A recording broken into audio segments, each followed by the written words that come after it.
भगवान शंकर ने पिपलाद से कहा, तुम उस दानी के पुत्र हो जिसके आगे देवता भी भीख मांगने को मजबूर हो गए थे। इतने बड़े दानी के पुत्र होकर भी तुम भिक्षुकों पर क्रोध करते हो। अगर आप भगवान भोलेनाथ के भक्त हैं तो इस कहानी को पूरा सुनिएगा, नहीं तो आपको पाप भी लग सकता है। महर्षि दाधीची के पुत्र का नाम पिपलाद था। चूंकि वह सिर्फ पीपल का फल ही खाया करते थे, इसलिए उन्हें पिपलाद के नाम से पुकारा जाता था। अपने पिता की तरह पिपलाद भी बहुत तेजवान और तपस्वी था।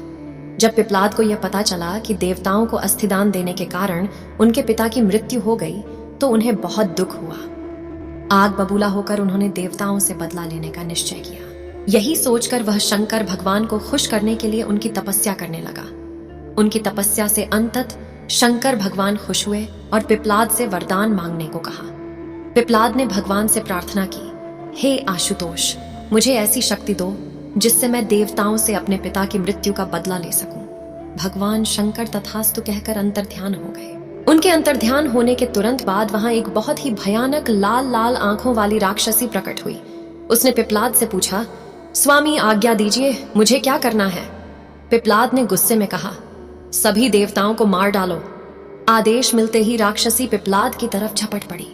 पिपलाद अचंभित हो चीख पड़ा, यह क्या कर रही हो?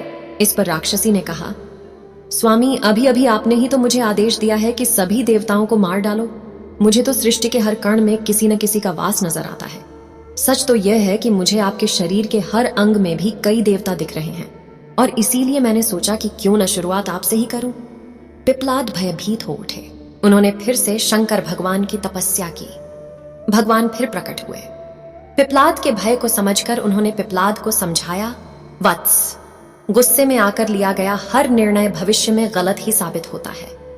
पिता की मृत्यु का बदला लेने की धुन में तुम यह भी भूल गए कि दुनिया के कण कण में भगवान का वास है। यह सुनते ही पिपलाद का क्रोध शांत हो गया और उन्होंने भगवान से क्षमा मांगी। इस तरह एक बार फिर देवत्व की रक्षा हुई।